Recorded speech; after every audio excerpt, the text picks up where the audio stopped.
S Word, featuring Will Gavin and Master Tess Fassian. And a squad of big-name contributors. The S Word from talkSPORT. Hello and welcome to the S Word from talkSPORT. I'm Will Gavin here in London. Master Tess Fassian has made the move from Los Angeles to Guadalajara, Mexico, as we continue our roundup of this astonishing 2026 World Cup. And another brilliant night of action last night. Egypt getting their first ever World Cup win and then partying on the streets of Vancouver. Cape Verde just continue to bring this tournament to life. And speaking of coming to life, Spain finally turn up at the party. But for those aging Belgian stars of the golden generation, where has it all gone wrong? We'll cover all of last night's action, and we've got a great lineup of guests coming for you today.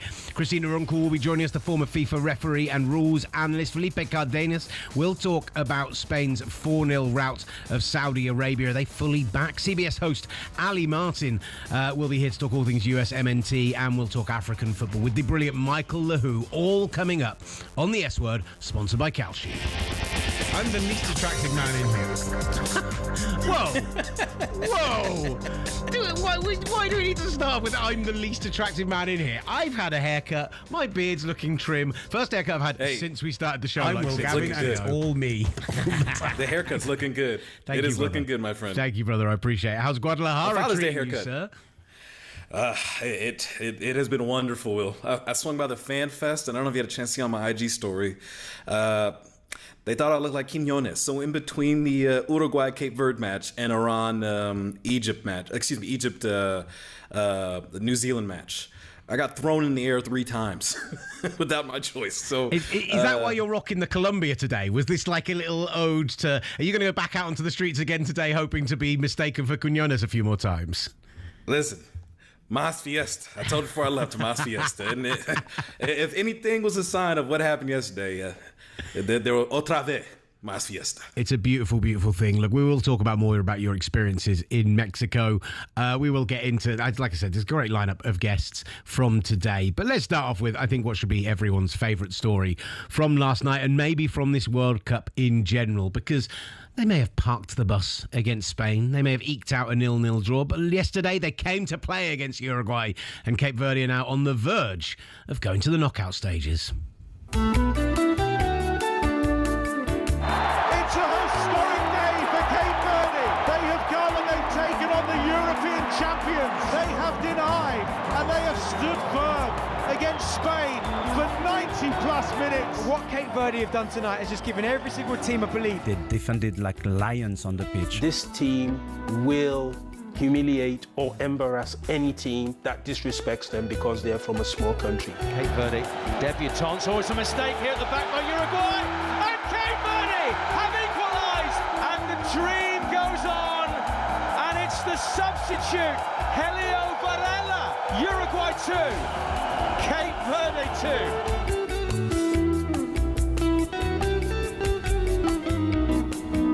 Some kind of like Spanish elevator music going on for that, but it doesn't matter because the story is Cape Verde and their sensational performance against Uruguay. 2-2 draw, meaning that essentially with the head-to-heads elsewhere in the group, a point could very well see them 3 points and 0 goal difference. Before the tournament, I'd have turned around and said, do I really want a team getting to the knockout stages on 3 draws? Right now, if it's Cape Verde getting to the knockout stages on 3 draws, I'm all in, Master, because last night, the joy of it is that, I mentioned it a little at the top, they were a team who, because they parked the bus against Spain, because they were so good defensively, because they had so many saves, all of that, wonderful, great defensive performance. But they came out and played football last night. They came out and they took it to Uruguay. They scored a great goal, and actually a great goal off a defensive mistake as well. Like, this team were like, we're at the World Cup, we're going to go and have fun, and I loved watching it.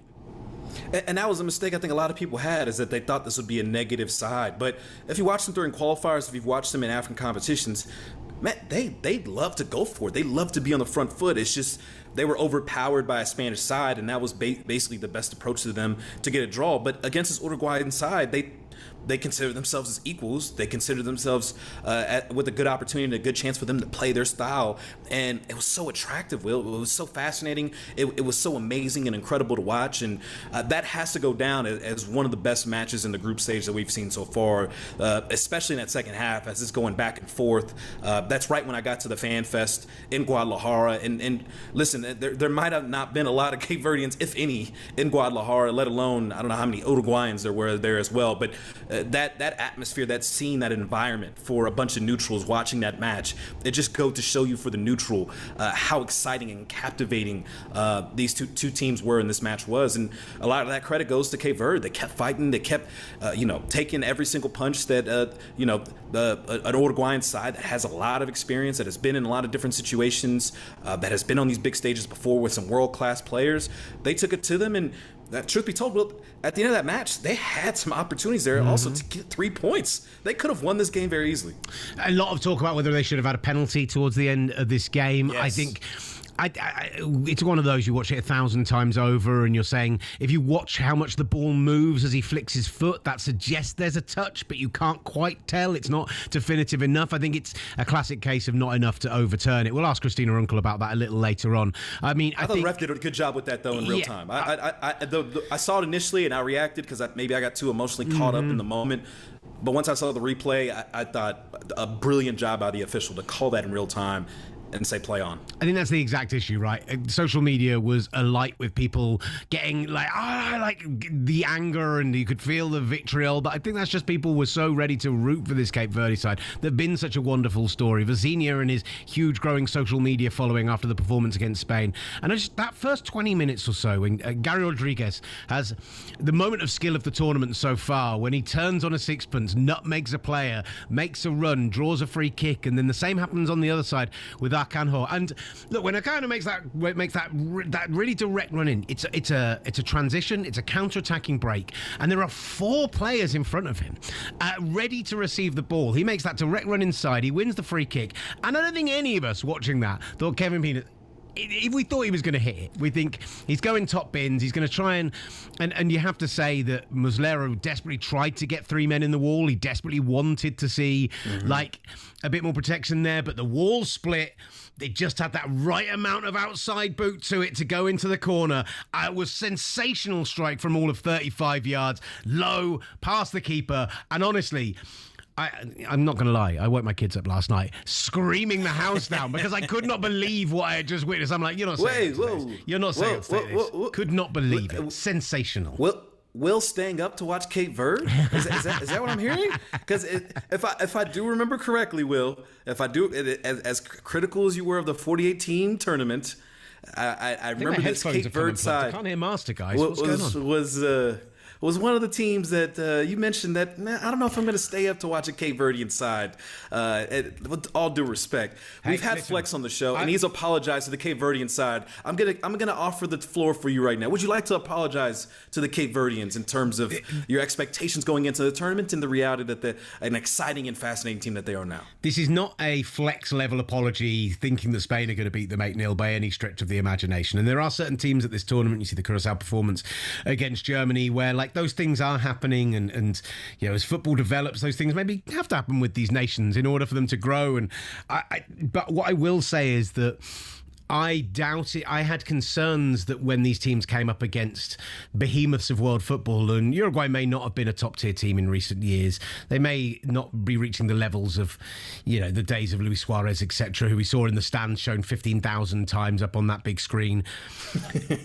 And I was concerned that teams in that situation would do one of two things, which is either wilt entirely or try and do what we saw them do against Spain, which is absorb the pressure, make the saves. They played sensational football last night. Sensational level of football I did not expect from them. I'd seen them play that style of football before, but I'd seen them play that style of football in qualifiers against teams that didn't make it to this World Cup. It's fine going and saying, oh, look, Scotland were fantastic when they played against the Republic of Ireland, who aren't at this tournament. It's very different when they come up against these big teams, and just they played with so little fear, such relentlessness, just did not let the occasion in any way dwarf them. And when they score that second goal, and yes, there is the mistake, the keeper comes out, the pass back is poor, everything else. It's a great finish under pressure. The celebrations down into the corner, and the way he's lifted up, and the entire subs bench are there, and every player on the pitch, the crowd's going wild. We see amazing scenes. I mean, Cape Verde, basically the entire island turned into a rave last night, going all night long. They might only have 150,000 people or whatever it is, but every single one of them was partying until like 6 a.m. this morning. So I apologise for doubting that they would bring me these moments of joy, but boy, was it moments of joy last night. So you're fully on board. Ah, there we go. Nice little applause there. You're on board now. You're on board. Cricket applause I've ever heard in my life. A nice little golf clap on a second round on the back nine. But I mean, Get in the hole! But now, sorry. Well, this now leads us to our favorite match in the group stage, right? Cape Verde versus Saudi Arabia, a match in which I heard so many times would be completely irrelevant, but now we've got a chance to see Cape Verde potentially not only just in the knockout stage, but it may be a long shot, Will. It may be a long shot. But who would have thought Cape Verde versus Saudi Arabia, that there could be a potential shot that Cape Verde could win this group if a couple things break their way? If Uruguay and Spain draw and Cape Verde scores, 4 or 5 goals on Saudi Arabia, we could be seeing Cape Verde winning this group. And again, there's long odds in terms of that all playing out in a couple of those scenarios, but who would have thought getting into match day 3 that we would even dream of this situation in this scenario among the Cape Verdeans? I'm so happy for their people. This team has done an incredible job representing this nation. They put themselves on the map. As you mentioned, they've been celebrating Cape Verde, but they've also been celebrating in the Boston and Massachusetts area, where that is the largest diaspora of Cape Verdeans in the United States. And they were all across the Boston and greater Massachusetts area celebrating all throughout the nights.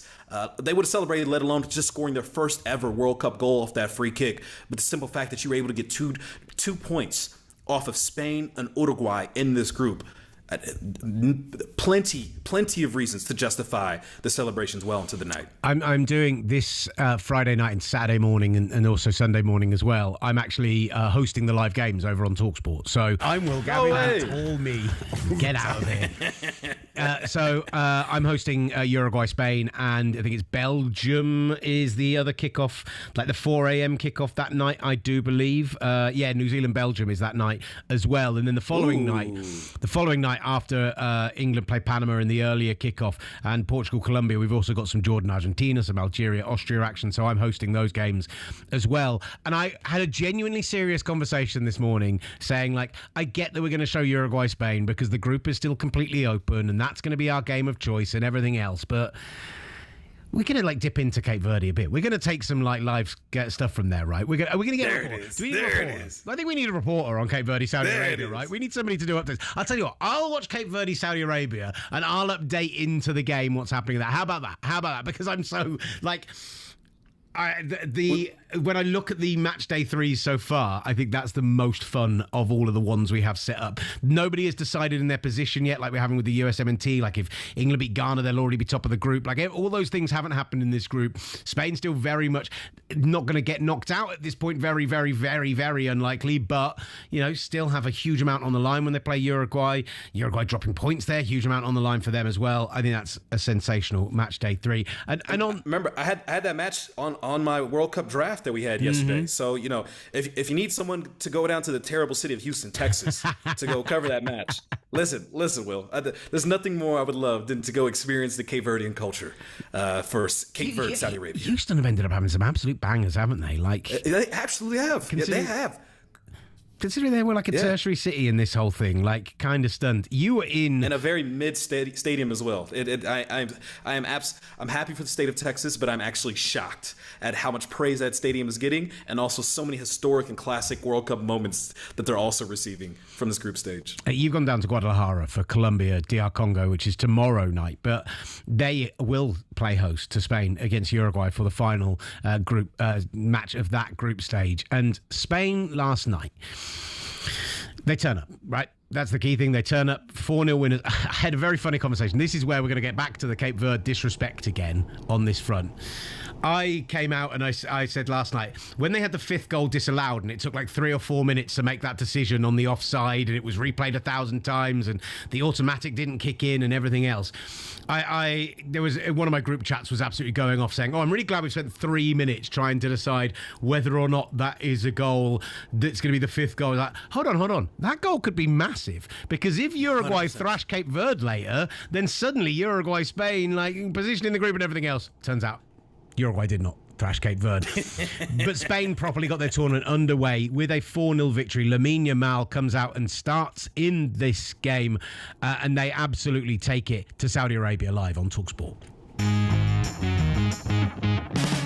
Here's Oyarzabal making a charge down the left-hand side of the area. Biner wants it pulled back. Yamal at the far post.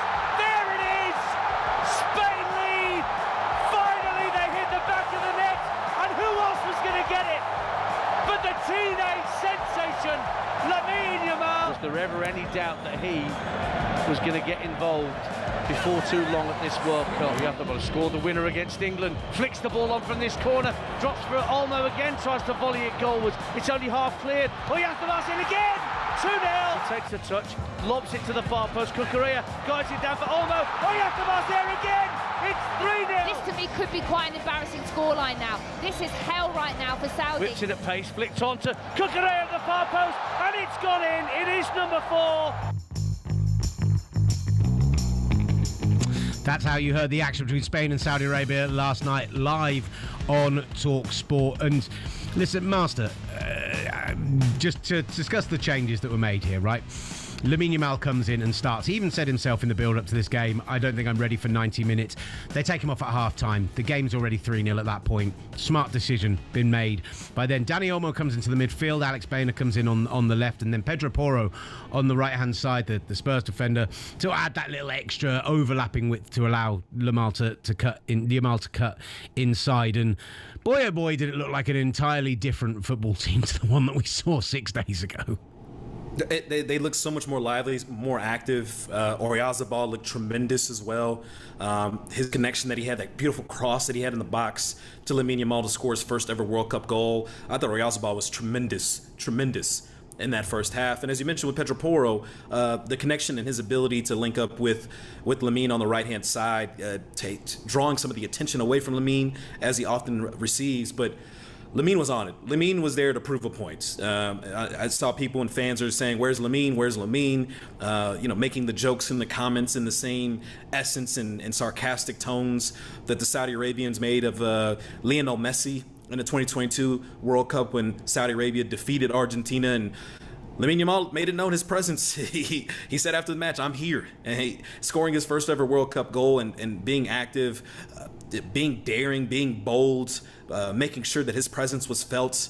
You could tell it was eating him up, not being able to play in the first match and not being able to make a difference in the Cape Verdean side. Well, he did play, obviously coming in late, but not getting enough time and enough minutes to truly help Spain get those 3 points. But coming in this match, I was a bit surprised that he did start. I'm not going to lie with you, but the circumstances, of course, dictated and changed how they would use Lamine Yamal in the group stage, only getting 1 point against Cape Verde. But they got the job done in the first 45 minutes, and it worked out about as well as it could have because you were able to sub him off at halftime. But I want to bring up one thing as well here. Mm-hmm. Saudi Arabia got away from their identity, and I think that was the biggest difference between what we saw from a Saudi Arabian side and what we saw from a Cape Verdean side. Saudi Arabia would going to a back five, something they weren't really familiar with, and you could just see the disconnect, the miscommunication.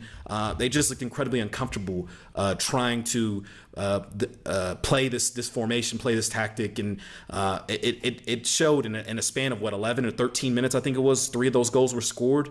Once they got behind the 8 ball and once a couple of those shots were going in, they just look completely defeated. And they try to change it, of course, after the hydration break in the second quarter, as we want to call it. But by that point, it was too little too late. And it just goes to show it doesn't matter who you are facing in a World Cup. Stick to your identity, stick to your formation, stick to your tactics, stick to your game plan, because otherwise try and switch it up when it's something that you haven't been accustomed to providing. It may not work out at the end of the day. I think you're absolutely right, but at the same time, I'd say Spain just came with such a different energy to what they brought to that first game. All that sideways passing, all that possession-based football went out of the window, and I think actually, like, a lot of talk's been about the changes on the wings and what that did, and obviously how that freed up Oyarzábal as well. But I thought Dani Olmo was excellent in being an anchor to allow the other guys to actually go out and press and attack and be far more direct than they had been previously. They were so aggressive and so on the front foot for that whole first half. 17 first half shots, and it was the way in which, and they showed some of the heat maps and passing lanes on the TV, and it's the way in which they just overloaded that 6-yard box. If you watch that first game, where admittedly Cape Verde sat deep and in that low block and put 8-10 men behind the ball a lot of the time, and they were just pushing the ball backwards and forwards across the 18-yard box, trying to find a hole. This time it was get it out wide, get down to that byline, overload the 6-yard box, put pressure on the keeper, put pressure on those defenders. It's how their own goal ends up coming. It's how the first Oyarzábal goal comes around. And so I just think De La Fuente absolutely nailed it, as much as Saudi Arabia came away from what they did. And sometimes, maybe that's why you need hydration breaks, because sometimes when you get absolutely hammered like that, you need somebody to sit down, take a rest. How do we get back to our style of football again? And unfortunately, Saudi Arabia just struggled to do that last night. So I'm not ready to quite say that Spain are back in this tournament. I'm not ready to suddenly say, there they are, the favourites back on board. This isn't that second half of that France game where we're like, oh yeah, that's the France we know and love. But it was much closer to the Spain we expected coming into this tournament.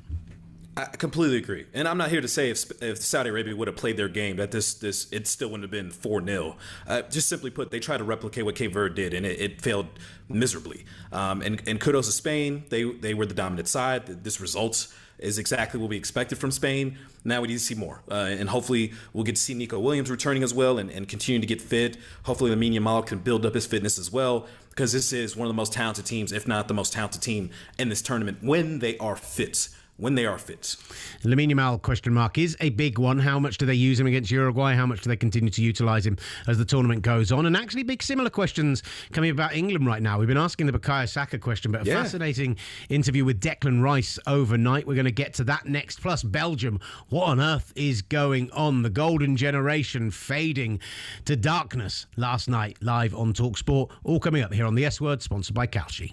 Yeehaw. The daily deep dive into the world of football. The S Word from talkSPORT.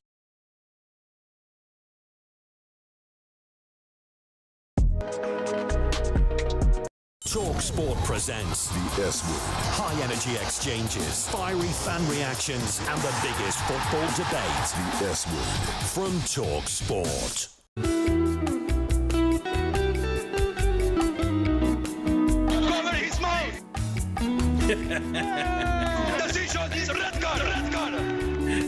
God, I love him so much. The true superstar of this tournament. Forget Vazini, forget Eloy Room, and forget actually last night another great goalkeeping performance from Alireza Beiranvend. Like, just that referee, he is the one.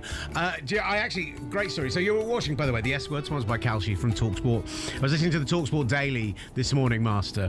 How's this for a World Cup story? Mark McGee, Joe Shannon and that team have been at that Scotland game in Boston this weekend. They're flying down to Miami. All of the talk post-game is of those two penalty incidents, Scott McTominay and John McGinn. All the Scotland fans seeing Mark McGee get on this plane are picking his brain about it. Should we have had a penalty? Should we have a penalty? You'll never guess who gets on their plane to head to Miami.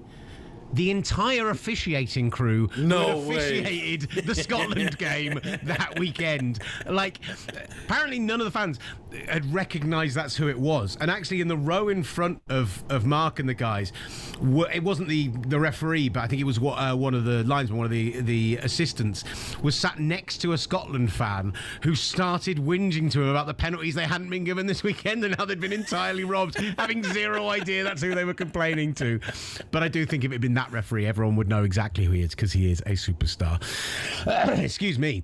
I want to talk a little bit of England and the Declan Rice situation, but first of all, Master, just to round off our discussions from last night, Belgium.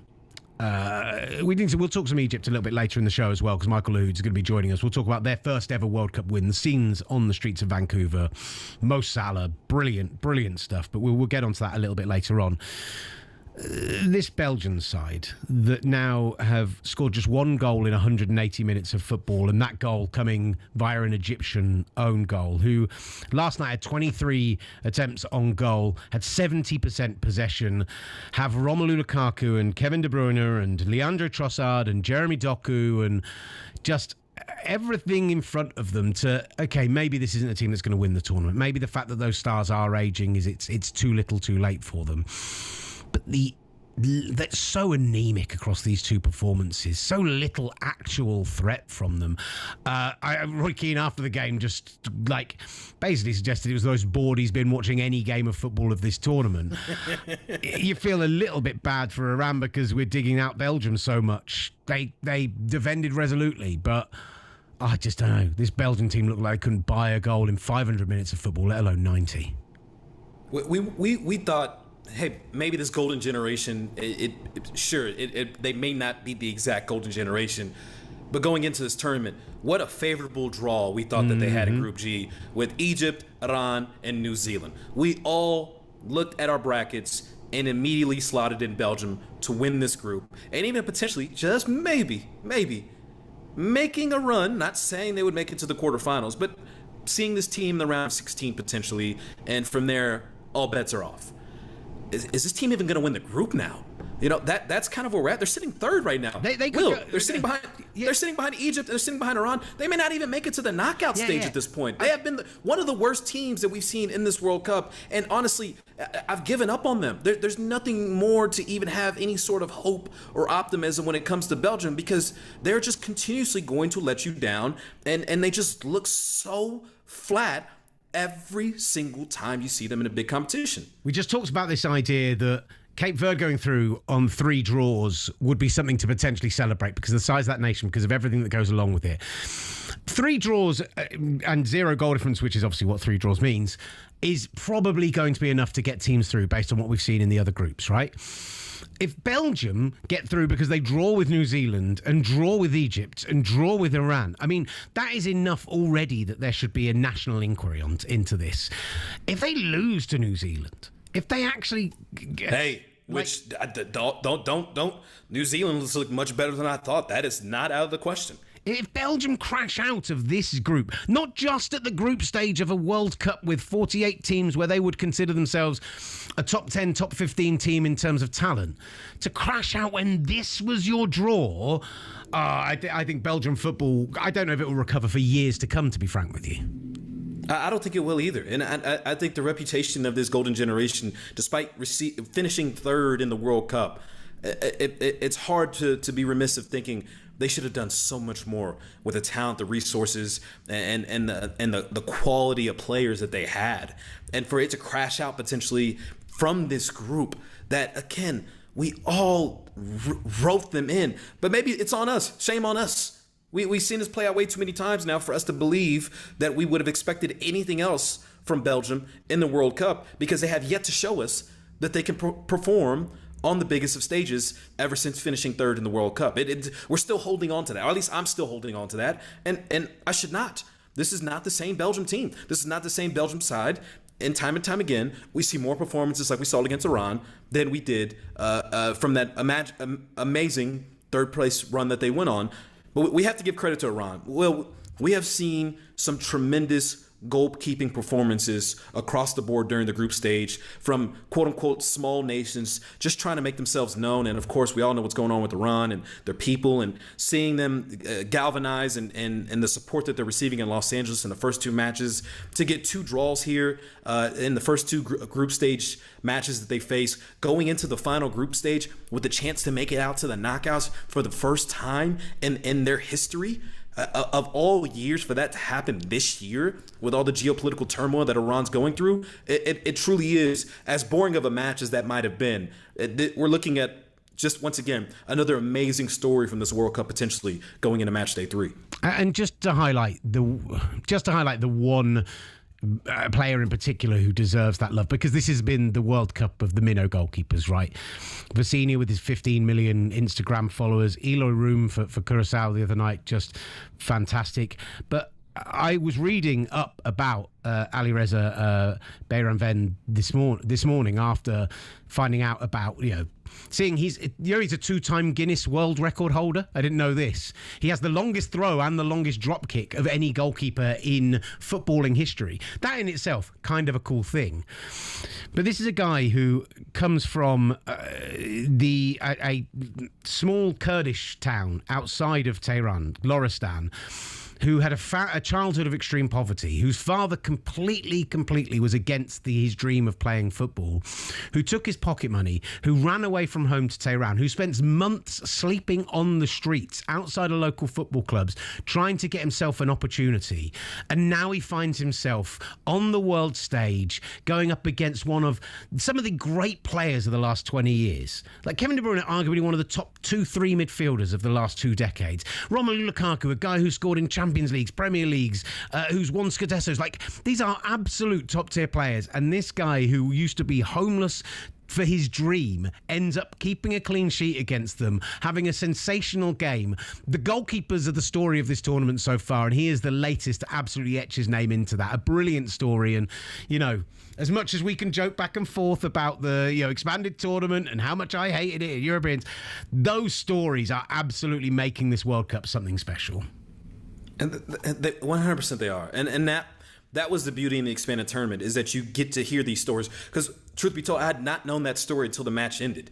And to know that someone went through great lengths like that just to make their dream come true, even if it was on the World Cup stage or not, just how much this beautiful game means to him, and the fact that he was able to display his journey, his adversity, all the trials and tribulations that he's gone through, which is a microcosm of what his people are going through right now, and being able to display that in an amazing performance over 90 minutes.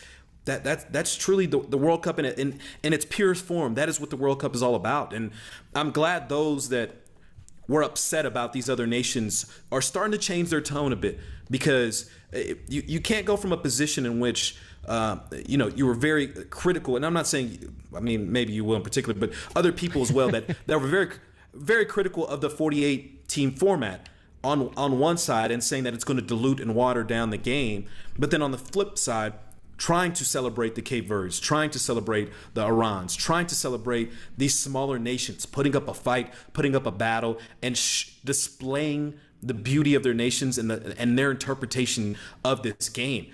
You have to pick a side here. You can't lambast this new format and also celebrate and embrace these smaller nations. And I think more often than not, root for the underdogs. Mm-hmm. Support the underdogs. That is the beauty of sports, and that's the beauty of the World Cup. It would not be fun if it was just a bunch of giants going through a bunch of Goliaths, tearing through, round by round. The minnows, the smaller nations, the underdogs, these beautiful stories, these beautiful journeys. This is what the World Cup is all about, and we're getting that more now than ever because of this expanded format. And I, for one, I'm very excited and I'm very happy for it, because it really spreads the wealth and spreads the love of the game across other places that typically we would not hear from. That being said, I'm going to talk about one of the Goliaths for a moment before we get on to. We've got some great guests coming up. The rest of the show, absolutely guest-laden. Christina Unkel's here. Felipe Cardenas to talk about Spain last night. Aly Martin, the CBS host, will be here for some USMNT and just what the World Cup has been like out there. And Michael Lahoud, all to join us coming up. But I want to talk about... Can you be a Goliath if you haven't won a trophy in 60 years?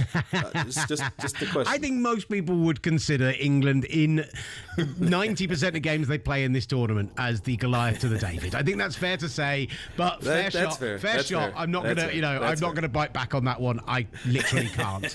It's fine, because in about 30 days' time, you'll be saying, if you haven't won a tournament in a day. None of that, please. I'm patriotic, but not that kind of patriotic. We'll have some Chase the Sun. That's our new national anthem, as we've decided. I want to talk a bit about Declan Rice. I want to talk about a bit about Thomas Tuchel. First, let's hear from England fullback Jed Spence, who reports came out of a shouting match during training, where during a drill, Jed Spence made an error, and Thomas Tuchel did not hold back in lambasting the young man. Here's what he had to say on the incident and on Tuchel when he spoke with talkSPORT. I think he's a great manager. He's a great guy.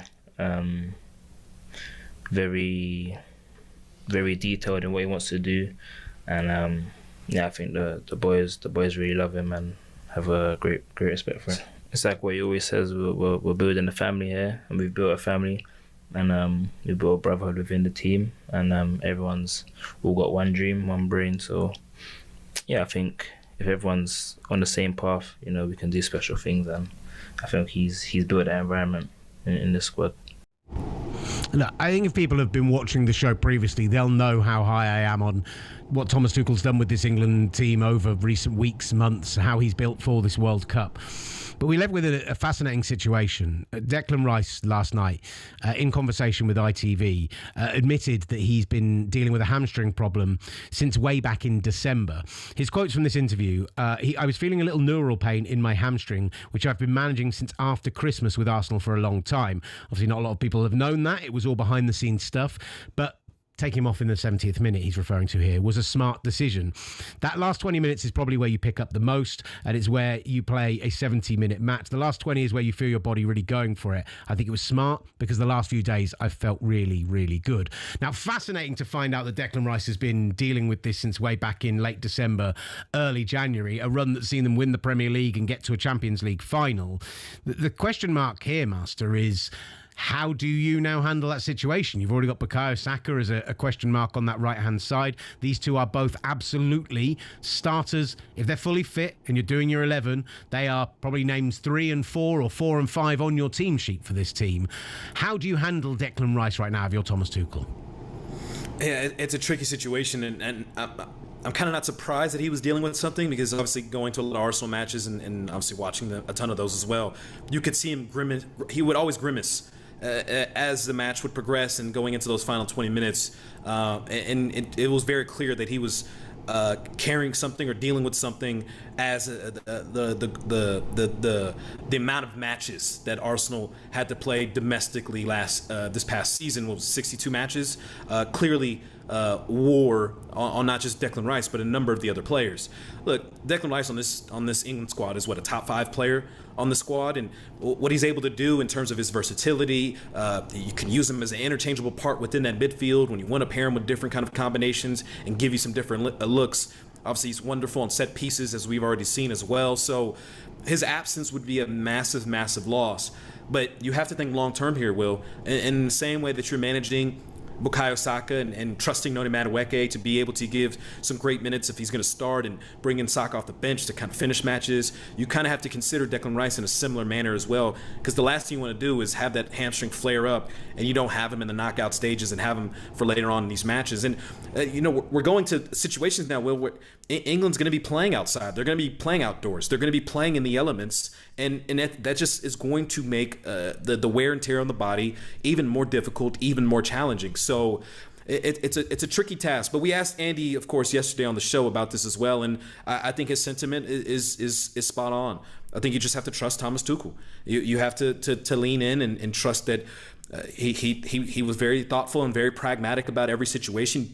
You'd hope that he knew about the injury and planned accordingly in terms of how he wants to adjust to who would be his other options in the event you need to bench Declan Rice. And we'll see how it goes from here. But they do have options. It's just a matter of how do you want to play that. Do you want to change Jude a bit and put him in that role and have Morgan Rogers start in that position? Do you want to bring in Kobe Mainoo potentially? There are some other options here. I'm just very fascinated to see what Tuchel's approach could be if he wants to bench Declan Rice against Ghana. Listen, this is the big thing for me about it.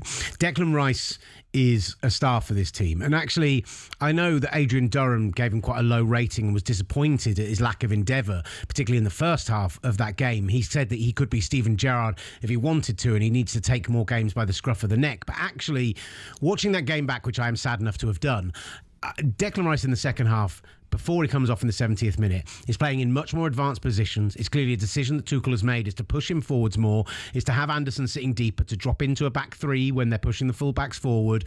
And that's a clear tactical choice he's made. And I thought Rice was much better in the second half, and a real key reason why this team was unlocked. He had a couple of opportunities. He drove into the box a couple of times. I thought he was much, much stronger.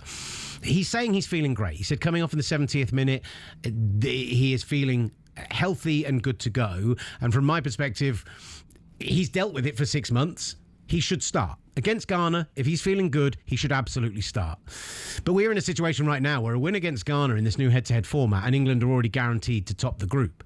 So if England beat Ghana on Tuesday night, and if Declan Rice plays and even over 70 minutes, I'm sorry, for that last group stage game, forget momentum, forget playing against each other, forget everything else. Against Panama, rotate the whole 11, not just Declan Rice. Bring everyone else in there. Have a full different England starting lineup, because this is a longer tournament than ever. It's a hotter tournament than ever. It's got these difficult outdoor conditions, and maybe, you want to play it friendly style and you do 5 or 6 players from the starting lineup and you take them all off in the second half or something of that nature. I'd understand that. But honestly, don't risk him. Declan Rice will be absolutely key to England if they're going to win this World Cup. And if that means missing an entire game against Panama, if we're already through, 100% do that. Kobbie Mainoo, you talked about it. Kobbie Mainoo is a perfect direct replacement. You can push Anderson forward more. Or you do drop Bellingham into the 8 and you bring Morgan Rogers in. Or you bring Jordan Henderson and Morgan Rogers in and Kobbie Mainoo and you rest all of them. All of those are possibilities to me, as the England are strong enough to get a result,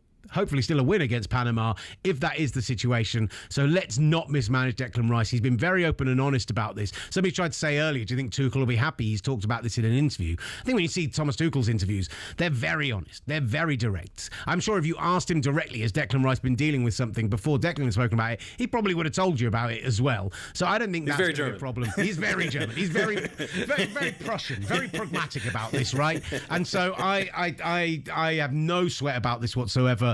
I think it's only an issue if we get to those latter stages and he's played 90 minutes for 6 straight games. If they handle it well, if they rest him against Panama, if that is an option, I would do all those things. I still don't think this doesn't harm my positivity about this. I think a lot of people were sweating it this morning when they heard that Declan Rice might be injured. I'm all right. I'm all right. I think the depth, and I think, again, Thomas Tuchel, as pragmatic as he is, I'm sure he knew that going into this tournament of what Declan Rice was dealing with and planned accordingly as it is. But I can understand the concerns, though, when you do have a Bukayo Saka who won't be completely fit for this tournament, and now you have a potentially Declan Rice as well who won't be completely fit for this tournament, and the dependency and the roles that both of these players play for England on the national side. I can understand the concerns, especially when you're talking about maybe having a starting 11 with Jordan Henderson and Noni Madueke, who I'm sure a lot of people did not want to see these two on the roster, let alone in the starting 11. That's one for tomorrow. That's one for tomorrow's show when England play. In the meantime, Christina Unkel is waiting in the wings, so we'll get to Clear and Obvious up next here on the S Word. Around here, we only use the F word. talkSPORT presents the S Word.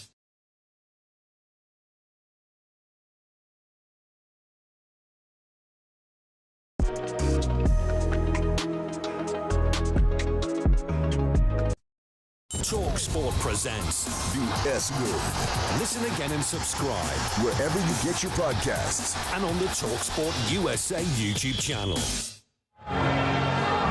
After review, number 10, far away, cover his mouth. Decision is red card.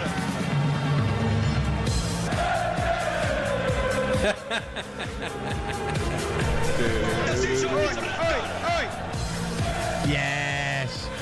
By the way, if you've been following, Master, the brilliant Bob Travels, the Japanese fan who has been, like, he had his first bite of Texas barbecue, and he Bob's coming on the show later this week. I've been DMing with him. We're going to get him on. Nice. And it's after I saw him in a Dallas bar with England fans playing Chase the Sun, and he was fully joining with the I was like, we've got to get Bob on. So Bob's coming on the show a little bit later this Isn't week. one of the Gallaghers trying to change the World Cup song into the goal song into Wonderwall? Are you down for that or no? Wonderwall as a goal song, nah. It's a post-match song, fine. And there was a lovely moment when it was sung to the players and everything else. Chase the Sun as the goal song is the one. I don't care if it's stealing it from darts. Let's steal it and do it. He messaged me back, Bob, when I said, would you be up for coming and joining us? And he just texted me, thank you, I want when. And I was like, yeah, that's the response I wanted, Bob. That's the response I wanted. Lots of you getting involved in the chat as well, so do follow along. We are the S Word, sponsored by Kalshi. We're on the talkSPORT live stream and also on the talkSPORT S Word channel, where we are growing day by day. So please join us there, subscribe and leave a comment. But it's time to get to a little bit of this. After review, Clear and Obvious with Christina Unkel on the S Word. Oh, Christina Unkel is here for some clear and obvious. Christina, thank you so much for joining us. And I've got cards too. I'm ready to go. Look at that. Gary Neville just asked me, he's like, how did you not bring cards to this tournament? I'm like, yeah. I truly thought you were the refereeing superstar of this tournament, Christina. You've been brilliant on TV. You've been brilliant when you've joined us and on talkSPORT. And yet, there's another referee who has just come and stolen your limelight. What a moment that was. I was not expecting Barton. Well, actually, I was expecting Barton. I wasn't going to watch that game. I was going to go to sleep. Then I saw the referee on the match, and I said, I'm going to watch this one. So I was very tempted to type or to tweet, what was it, CONCACAF After Dark or something like that, right? Because there's always something that happens. I'm like, I don't think the risk is worth the reward based on what I can get from that. But who knew my jingle's now going to have Ivan Barton in it for the rest of my life. So good. So good. What did you make? I mean, it's very obvious based on what was said prior to the tournament. We talked about this extensively, that red card is a red card. But are you surprised from the reaction we've seen afterwards, where people are suddenly surprised that it's being given despite everything we'd heard pre-tournament? Yeah, I've actually been asking quite a bit. Working with a lot of past professional big time footballers, and the question to everyone is like, are you upset by this? Are you? It's been disclaimed, right? As soon as he did it, you see the other team saying he did this, right? They're not even claiming he said anything. They just saw the motion. So everyone knew the law coming in. It wasn't a surprise. They had told everyone. They had informed everyone. For me, I thought it was going to be one of the most difficult to enforce, not because the action and the sanctioning is difficult to enforce, right? It's very easy.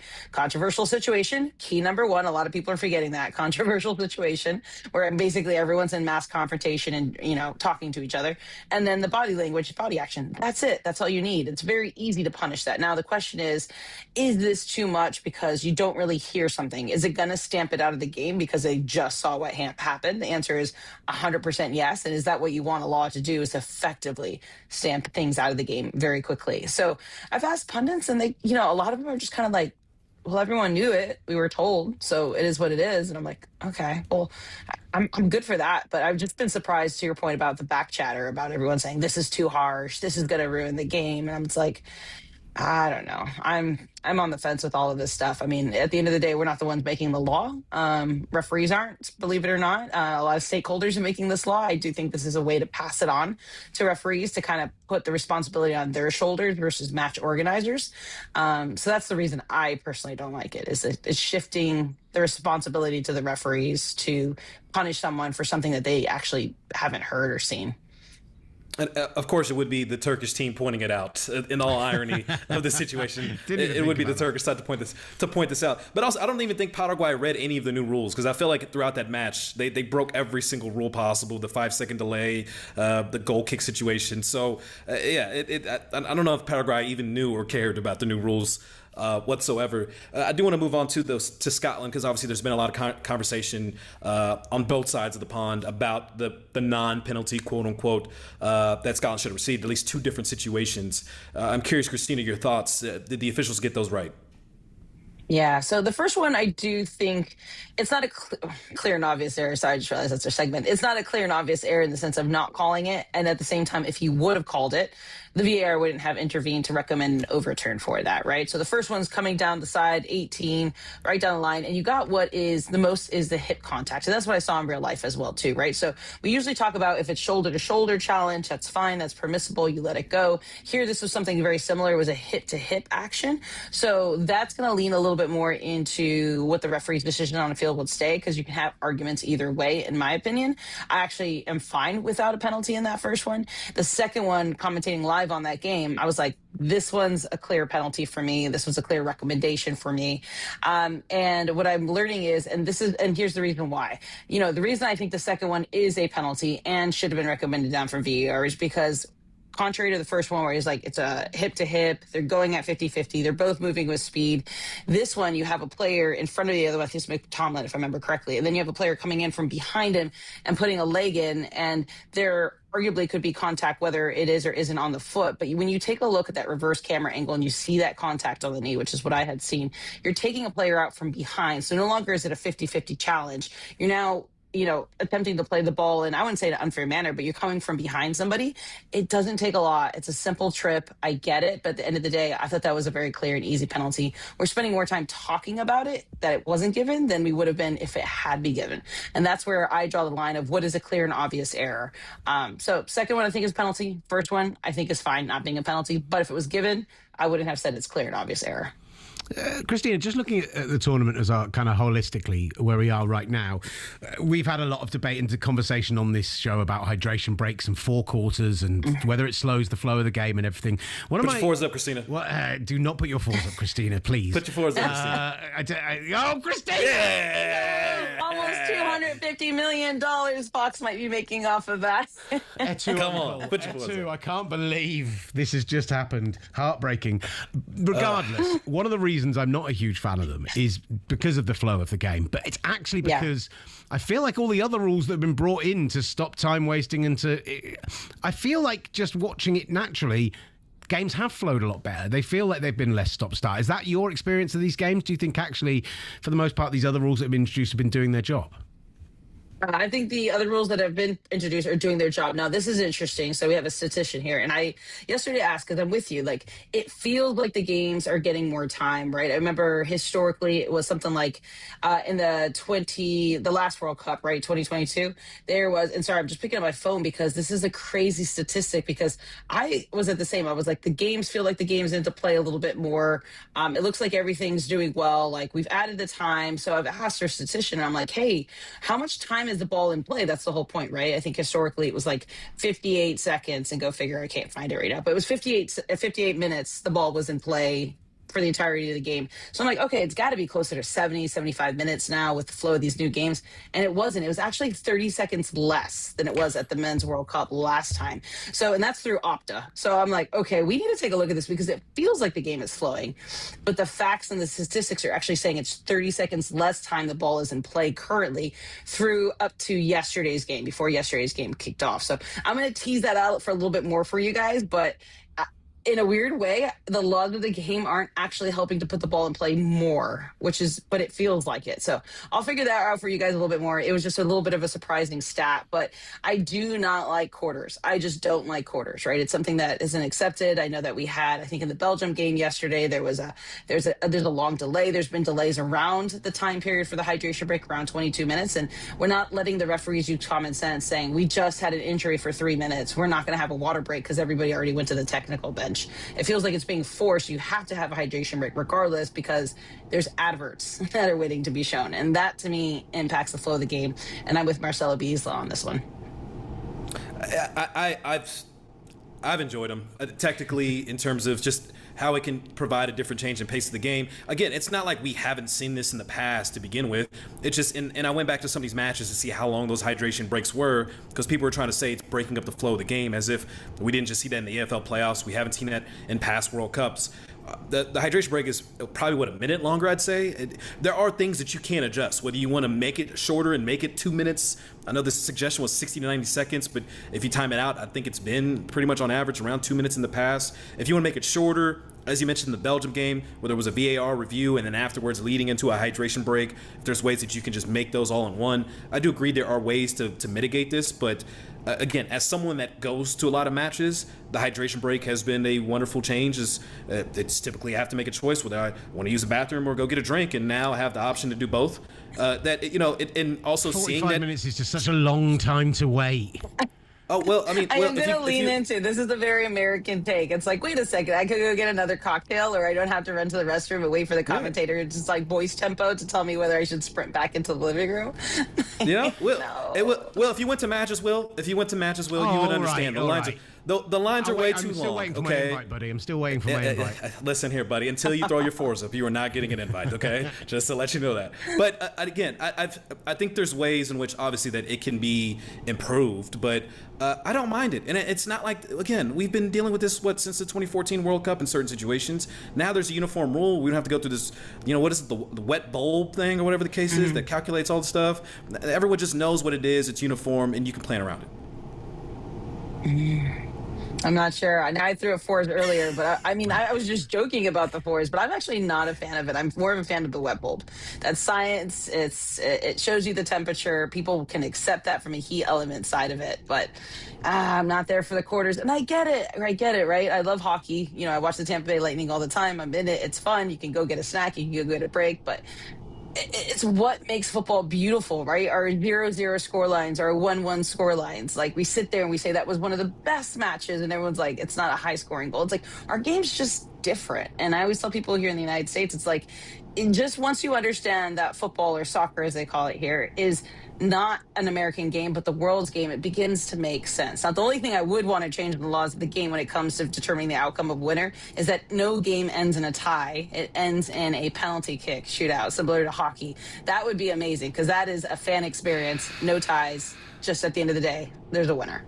This year, I was so on board, Christina. I was so ready for it, and then you go and throw no ties at me. Ties have been some of the best results of this World Cup so far. I saw a crazy suggestion that somebody said during the knockout stages, play the penalties first after 90 minutes, and then play extra time, knowing somebody's already got, like, if it stays as a draw, you're the team that's going to go through, and it makes that 30 minutes much more exciting than the normal cagey nonsense affair. It's never going to happen, but at least that's fun.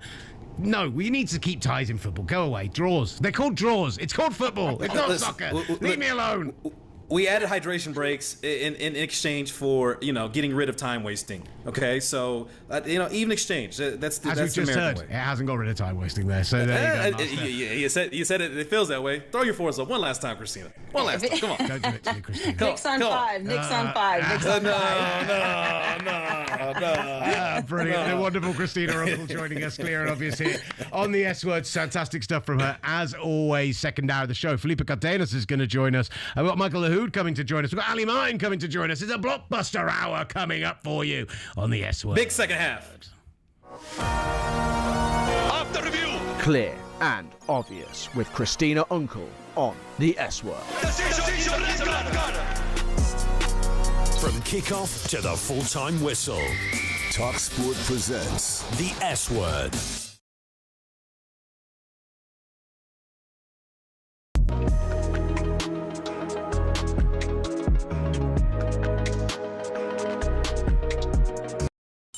S Word, featuring Will Gavin and Master Tess Fassian. And a squad of big-name contributors. The S Word from talkSPORT.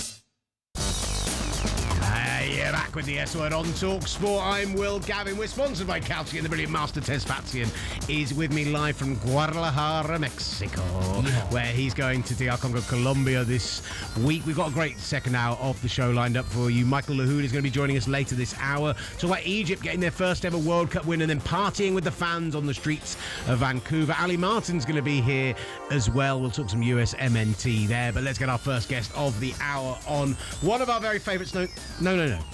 Our very favourite. He insists we say that every time he comes on. The brilliant Felipe Cardenas is here. Hey. Are you wearing a Sheffield United jersey? Oh yeah, lifelong fan. Oh yeah, of course. Well, actually, I feel the same way about Colombia. Because the team on the other side of the glass, we're trying to figure it out. What is the jersey you're wearing? No, it is. It's Sheffield United. I said Sheffield United. Yeah, you're right. You got it. You nailed it. With the throwback badge. There you go. It is. It's a stunning thing. What? I mean, come on. Why the blades? Where did that come from? It's a nice looking shirt. It's kind of like it's got the collar. You can pop it. It's good for TV.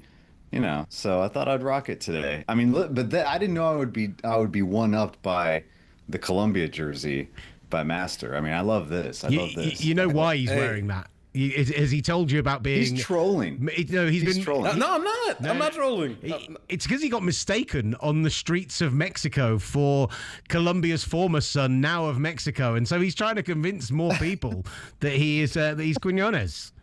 Felipe, I went to I went to the Guadalajara Fan Fest yesterday to watch the second half of Uruguay, Cape Verde. And in between that hour break, it is mas fiesta during the break with the music and everyone dancing and partying. And I'm sure you've seen all the videos. So then they're doing a conga line and they're running around. And then all of a sudden they see me recording them and they just circle around me and just start chanting Quiñones, Quiñones. And all of a sudden someone grabs my drink, someone else grabs my phone and I'm just being lifted up in the air and thrown 3 times. But you were like, hold on, timeout. But you were like, cooling break. I've got to go to the bathroom. Cooling break. Listen, when in Guadalajara, out of all the videos that I've seen, just let it be. Just let it be. Yeah, I hear you. It was amazing. It was wonderful. Felipe, you were there in Atlanta, my understanding, to see Spain finally turn up at this tournament just a game late. What did you make of the decisions De La Fuente made last night and the performance? Yeah, they looked like España and not like Spain. You know, like that was the big difference. And that's what the players were saying. Even Lamine Jamal telling reporters, like, we heard everything. We heard that we weren't the same team, that we weren't Spain, and we showed it. But you mentioned Luis de la Fuente. I honestly do think it came down to the manager's decisions, some tactics. If you remember the Cabo Verde game, too much east to west passing from Spain there, just like ponderous attacks. You know, they had Gavi trying to play as a winger, and it just didn't work. And that was really the critique of Luis de la Fuente throughout the week leading up to this game. And he made the right decisions. Obviously, you throw out a teenage phenom like Lamine Jamal, and that's going to be one of the biggest differences. You had a 1v1 dribbler on the wing. Baena came in. Alex Baena, I think he was great on the opposite wing. And so Saudi Arabia really just like were never set at all, running all over the place. But I think the two bigger decisions that Luis de la Fuente made tactically is he brings in Dani Olmo, who is really like an unsung hero on this team. Remember the Euros 2 years ago, just blew up that tournament, and he puts him in a false 9 role and moves Pedri in a deeper midfield role next to Rodri. So Rodri and Pedri now can really control the ball, and you're not forcing Pedri to be this playmaking number 10, which I don't think he is, and the Spanish press was certainly agreed with me. He's a great player and he can do things around the box, but if he has more time, he can think, he can distribute, that's the better role. And they really did attack down the middle a lot. They were going down the middle, really forcing Saudi Arabia to then just collapse. And when they collapsed, they would spread the ball out wide, and that's when that first goal came. That's when a lot of the goals happened for Spain. You know, service from the wide areas and players just crashing the box. So you saw Mikel Oyarzabal getting back on the score sheet, 2 goals, and doing what he's been doing all season. I know Lamine's getting a lot of attention, obviously scoring that first goal, but Oyarzabal looked tremendous. And you talked about the unsung hero Dani Olmo's been. It feels like Oyarzabal as well a lot of times can fly under the radar with the performances that he provides for Spain. How crucial was he in that match? I mean, that cross alone that he gave to Lamine Yamal was just a brilliant ball. It was such a nasty ball, you know, like that. You've had to get that pass so right. How often do we watch football and you almost forget because, you know, that type of ball gets eaten up by a goalkeeper. It's too close to the goalkeeper. The winger gets too close to the touch line, and then there's no room to make to really like swing that ball in. And he really sent it in with venom. And then you have to give credit to Lamine Jamal. Like, he lost his marker. The left back for Saudi Arabia was, as soon as that game started, he went and he got in Lamine Jamal's pocket. And he was like, okay, this is my job today.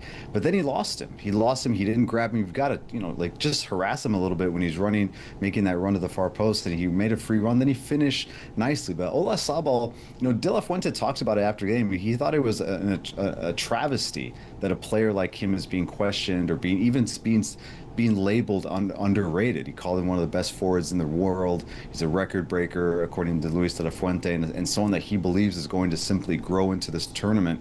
You know, I had Mikel Oyarzabal as someone that, as like my dark horse Golden Boot winner. I mean, we talk about all these big names and this Golden Boot race that I think is going to be historic and really fun to watch with Messi, Haaland, Mbappe, Kane, you know, you name it. Everyone's scoring braces in different games. And don't forget about Mikel Oyarzabal. This is a guy that is just going to be latching on to a lot of these players for Spain. That when they start to flow, they break up a back line pretty easily, and he's always there to pounce. As those names started to flow, I thought we weren't going to get Kane then. I thought we were going to have a falling out, Felipe, but it's all right. You got there eventually in the end. Don't forget Flo Balogun. Yeah, don't forget Flo Balogun. Resting for the third game, though, right? Surely, right, Master? We'll see. We'll see how it goes. We'll have some fun with that this week. Don't worry. How much did it convince you of what Spain are going forward? Because coming to the tournament as the favourites, floating in and around that mark with France for a lot of the build-up to the tournament, is it really reinstalled your belief in this team, or is it just a step in the right direction? No, I like they looked like contenders again, and you saw the breadth and the depth of that team, right? You saw the abilities. Rodri, I felt, was, watching him in person now twice. I don't have the privilege of going to Man City games every weekend and watching him play, but he to me is one of the cleanest players, the cleanest midfielders live that I've seen in my career covering football. It's just he just makes everything look so easy, and it's not just his distribution. It's like the way he manages space, he manages pace. Every decision is just the right decision. And I think he played a lot more direct too. That was one of the biggest changes. I mean, it looked like Spain paused the game and changed the difficulty level to easy and just started playing again. But it wasn't that. It wasn't that simple. They had to go through it throughout the week. They had to hear the criticism. They had to have their kumbaya moment in Chattanooga and say, okay, this is not who we are. We had a bad game. But at the same time, I think they realize, like, we all know now, like, Cape Verde is not a fluke. This is not a team that they just had a bad performance against. So, I think getting that game out of the way, honestly, and now running into this third game against Uruguay and now into the knockouts, like, Spain suddenly looks like that team again that you don't want to face because you have to prepare for so much. And that's the big uphill climb that Uruguay has, trying to defeat Spain when Spain now is feeling themselves and flowing. I think certainly they did look like that World Cup contender for sure, and the European champions without a doubt. Yeah, listen, Felipe, most Man City fans don't take advantage of going to watch Rodri play week in, week out, so you don't have to worry about missing that as well. Unnecessary dig, Master, you carry on. I love those kind of digs. And you know what? I don't want to take a dig at you, Felipe, but I have to ask, since you did bring up Uruguay, let's talk about South America, because what is going on? What is going on with South America at this point? We saw the performance from Ecuador against Curacao, the draw that they had, Uruguay drawing with Cape Verde. We've seen some disappointing performances from Paraguay. What is the issue? Why is South America, the depth of South America, having a difficult time so far in this tournament?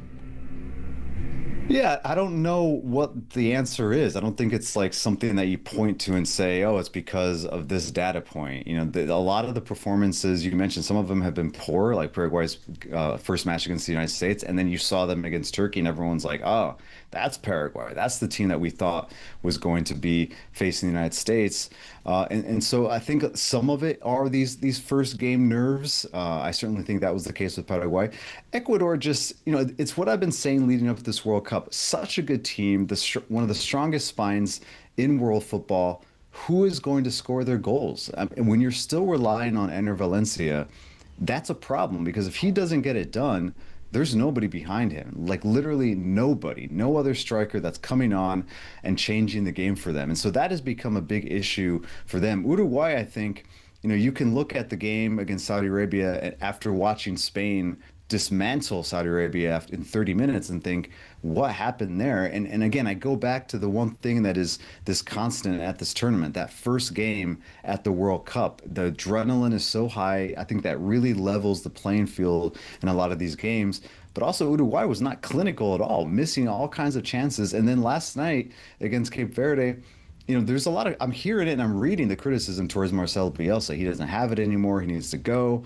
And fine, you can criticize managers, especially Sebastian Becacheke from Ecuador. Also, like, the pitchforks are out for him. But Bielsa, in my opinion, he didn't set up that wall and then split. He didn't come out of his box like a crazy person and try to clear a ball that he had no business getting to.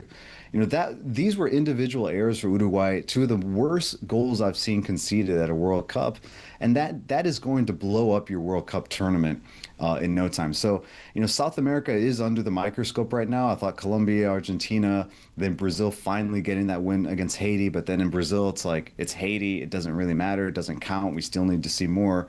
South America is still up against it, still has a lot to prove. To follow up with that real quick, Will, if you don't mind. No, you take it, brother.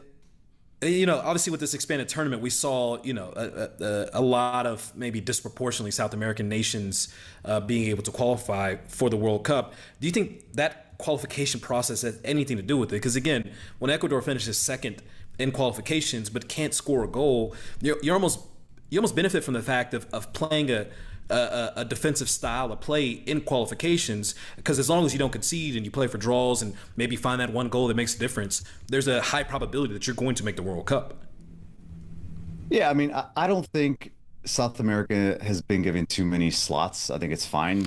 Master is South America petitioning for you to have at least 3 removed. That's what he's been petitioning for. I know. I'm not petitioning for that. I'm not petitioning. I'm just saying it's a bit disproportionate to the other nations when you look at the percentages of nations compared to other nations. That's all I'm saying. But not anymore. Yeah, not anymore. I hear I it. mean, That Africa, brings Trump back in. Yeah, Africa, Asia got their slots here. South America, I think, has been for decades also trying to get, like, can we get one more team? Can we get one more team into a playoff? Here's the thing about the qualifiers in South America. Like, when this started for the 48-team field, a lot of people are thinking, including myself, oh, well, there goes the most grueling South American or qualifying campaign in the world. It's going to be watered down. Teams are going to get their wins when they need them and then chill. That didn't happen. It went down to the final day. And I think the one thing that is the biggest difference, and this is a reporter in Colombia made this analogy, the qualifiers in South America are like, it's like that Dakar rally. It's like a street fight. And then suddenly you get to the World Cup and it's Formula One and everything is bigger, everything's shinier, the pitches are better, the tracks are bigger, the celebrities are out. And that can just change everything for a team. You know, even the best teams, suddenly you're like, okay, this is not what we were practicing. This is not what we just went through. And so I think you get to the World Cup, but if you're not ready for it and if your flaws start to pop, like Ecuador not scoring a goal, I mean, they only conceded 5 goals, but only scored 14. So it's not like a new problem for them after 18 games. I just think, like, this World Cup is proving, perhaps to some of the detractors originally, including myself, that, you know, the more teams that are here, the more competition, it might actually help the product. We haven't seen that in 100% of the games, but these teams that are here for the first time are trying to make history. They're doing what they can. And the giants, the elites, the teams that you think and you expect to be in the final 8 and the final 4 are having to work. And so I don't know if that's going to continue through these final first round games, and then we get to the knockouts and everyone's like, let's just get to penalties. You know, that can still happen. But right now, South America is certainly under the microscope. And like I said, they still have a lot to prove. They have the teams that they need, like Argentina, Brazil, Colombia, you know, still there, still looking like teams that could potentially even win their group. But man, like the microscope is on them, the magnifying glass, all the things that South America has to prove consistently at the global level, they're having to do it again.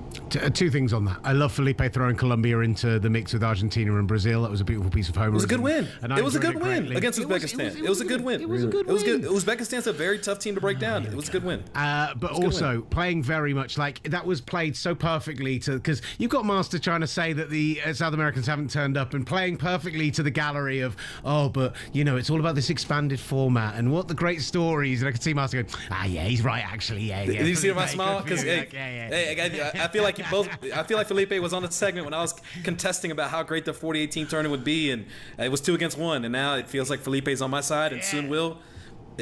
Listen, you will be apologizing. I'm on your side with 48 teams. We've said this time and again. I like there being more teams. I just hate it being 70 games to get rid of 16 teams. Why not just have the top 2 go through a bye system, something like that? That would be what I'd prefer. You know what's going to happen to us, though? We're going to get to the place where we do a group hug at the end of the tournament. Like, you know what?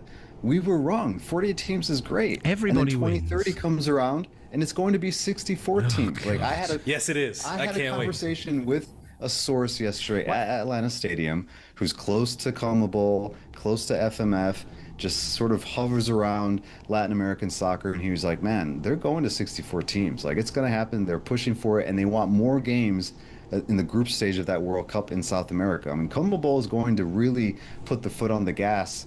Speaking of Masters saying there's too many teams, they're like, like we want more control, we want more games. So they think 64 makes the round of 32 cleaner because it's just like top 2 teams are in. That's it. No third place. So 60. I can't fathom it. 64, I don't like it. 64 teams, 6 countries. Like at some point, let's not bother with qualifiers. Let's just play it as a 4-year-long tournament around the world. Eventually, it's just madness. And listen.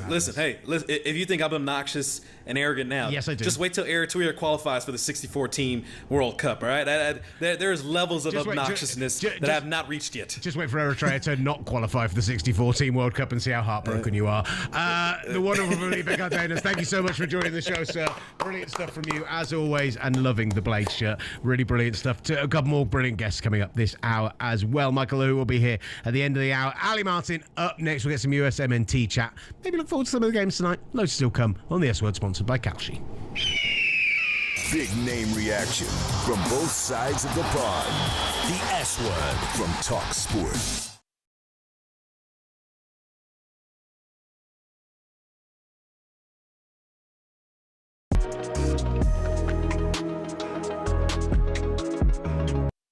No cuss words here.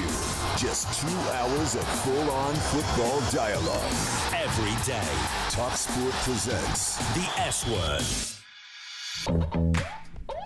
You're back with the S-Word from talkSPORT, sponsored by Kalshi. Will Gavin here in London. Master Tesfatien live and direct from Guadalajara, Mexico, where you can see that room's getting lighter. The sun is slowly coming up after what I'm sure was a late night watching the games and doing nothing else salubrious in any way, shape or form yesterday for Master Tesfatien. No, not at all. You've held it. It's just having a great wholesome time in Guadalajara, learning a lot of things about this city, including the time zone that Guadalajara is in. You know, it's been great. It's a very a cultural eye-opening experience across the board. See, I didn't mention that, but you brought it up. Master turning up for the show, or only waking up for the show 15 minutes beforehand and putting in just a sensational performance, because he's done so much travelling around. His planes, trains and automobiles journey around this World Cup means that he thought the show didn't start until an hour later than it did. You've done brilliantly, sir. I've got to tell you. Thank you. I thought Guadalajara was in the same time zone as Dallas, Texas. It is not. It is on what we would call Mountain Standard Time in America. So my apologies for the scare. But we're here, baby. We're here. It's been a great show. You did a beautiful thing. It's been a great show. It's all good. Loads of people getting in touch on the chat. We are live on YouTube via talkSPORT. Could use a hydration break. And via talkSPORT S-Word as well. Dalboy Soccer says, if you followed the qualifying and AFCON, Cape Verde were great. This shouldn't be a surprise. There you go. At all. Come on. Strong ties to Portugal and Spain. We also had from Furry Bear 7853. I won't ask about the username. What a game for Cape Verde. Uruguay, for such a tiny country, are still unbelievably impressive as well. So, look, talking about both sides of the coins, everyone's just being very positive about the football. That's what we love to see. I love it. I love it. I love to see it. I love to hear it. For those that watched Cape Verde before are telling people I told you so, and for those that haven't, you are being exposed to a beautiful style of play, baby. It is a footballing education for me as well as everyone else out there. Let's get to our next guest. Delighted to say, with the USMNT through to the knockout stages, America rocking right now, loving the World Cup. We are joined by CBS host Aly Martin on the show. Aly, how are you doing? Thank you so much for coming on and joining us. I am lovely, gents. What a time it's been in America. Master, I get it. Like, I don't know what day or time it is either. It's just been nonstop watching games, partying in the streets. Everyone's loving America right now. The U.S. are rocking. It's been so fun. And Cape Verde, as we're talking about them, I didn't even realize they would have still qualified even if there were only still 32 teams. So it's like, this is a nation that we really can't be sleeping on. That has been the story of the tournament, but so happy to be with you all today. Listen, I shouldn't raise this up from the start of the conversation, but Aly, I did go and check your social media earlier. I didn't realise that, much like Zito, a friend of the show, much like this mug who's alongside me from Guadalajara, a fellow Arsenal fan who travelled over for the parade, was here for the Champions League final as well.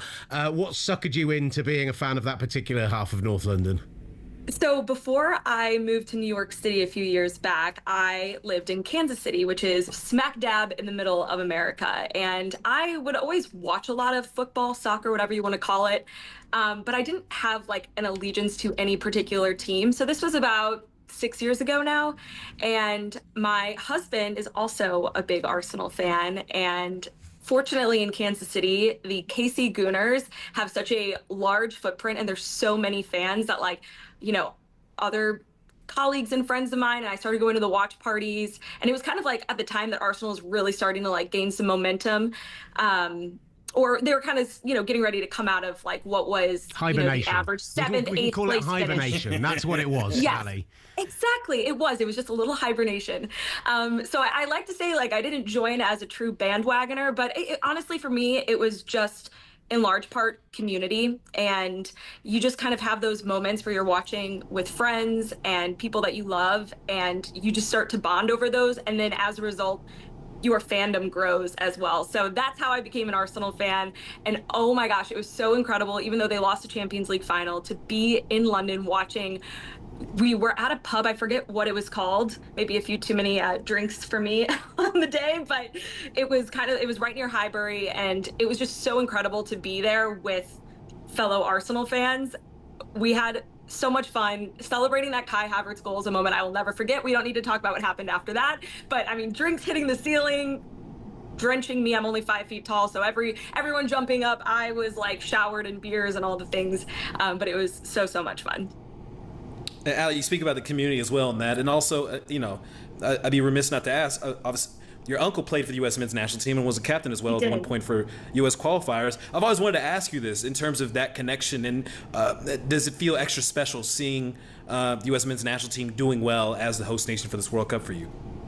100%, because my great uncle Al, so it's my grandpa's youngest brother, he played during a time where the sport, soccer in America, really wasn't even all that cool yet. Like, he was part of that generation that helped start to put it on the map. And what happened in 1994 with the World Cup and that US team couldn't have happened without the teams prior, where my great uncle played in the 70s. So it really is just so special to me to see what the U.S. men's national team is doing, because all those past generations, all the work that they put in, it was all to hopefully get to a point like this. And Al was actually able to be in Seattle with his kids and his grandson watching that U.S.-Australia game. He's one of the reasons of the many why I fell in love with the game. I have a huge family, so my grandpa and my great uncle Al are 2 of 6 boys, and all of them went on to have, anywhere from 3 to 5 kids each. So my extended family on the Trost side is massive. Every Christmas, we actually, for the last 23 years, I want to say, go to an indoor football facility and play soccer together. And we've done this, for decades now. I, used to be on the pitch, and now getting to see some of my younger cousins who were just newborns or not even alive yet when I was a kid and first started going, now like bawling out and making me look really out of shape. It's just so fun. So really, the sport has just been such a bonding thing for my family forever. The sport of soccer has truly been like one of my most just like foundational core elements of who I am. And so, the U.S. team is obviously included in that. And I'd also add too, my great uncle is also in the U.S. Soccer Hall of Fame. And when I was a little girl, I loved nothing more, obviously, than the U.S. women's national team. And my dad bought a kit that Al would take around to inductions and other, just U.S. soccer events, and he would get it signed for me. And I have like Mia Hamm on there, Julie Foudy, Christine Lilly. So just some iconic players. But yeah, U.S. soccer, men's national team, women's national team have just, been such a big part of who I am. And the sport is just so important to me and my family as well. Yeah, absolutely. See, Will, hearing the legend supporting the U.S. men's national team, not a hard concept. Oh, don't start on Tim Howard. Don't start. That's not what we're here for. It's not a hard concept. This is I'm just saying. This is a conversation of positivity and joy. Let's not bring Tim Howard's negativity into this. I'm celebrating those that are celebrating and participating and embracing everything beautiful that's happening. You were bringing up the negativity in a very, very, not very subtle way. Aly, I want to talk about the team itself, but firstly, you talk about the joy you saw when you were here in London with Arsenal, about the joy and how much US soccer has brought you and your family together. What about what you've seen on the streets where you are, what you've seen in this country so far, the way that all these other nations have come over and these parties have been taking over these major cities? How much joy has that brought you? It has just been one of the coolest things to see. And I don't want to say been surprising, but I think there was so much negative press around this World Cup coming in. I mean, just pick any of the reasons, whether it was, people talking about the heat and the conditions, the ticket prices. I mean, the list goes on. And while those are still talking points and concerns, it has been just overwhelmingly positive, the experience that so many fans traveling here have had. Times Square here in New York City has obviously been packed with fans. Brazil fans showed up. There were Norway fans rowing in Times Square the other night ahead of their game tonight against Senegal. I'm going to that one, by the way. So excited. But I've loved it. I mean, has America had better PR since like the gold rush when people were coming over here? I mean, it's just been insane to see all of these people come and have such a positive experience. And I do think it's a good reminder that, you know, especially in the world we live in now, where the internet and all the online discourse really can just turn so negative. And when you actually just get out into communities and spend time with people, we realize that we really are so much more similar and alike than maybe we're led to believe based on what we see online. And so I think it's just been such a great celebration of humanity, of culture, of soccer, football, just this amazing sport that is played everywhere in the world, bringing so many people together. And ranch dressing. I mean, ranch dressing brings people together. Yes, ranch dressing. And guess what? Ranch dressing. I'm a blue cheese guy, guys. I've got to tell you, See, 100% disgusting. a blue cheese guy. Disgusting.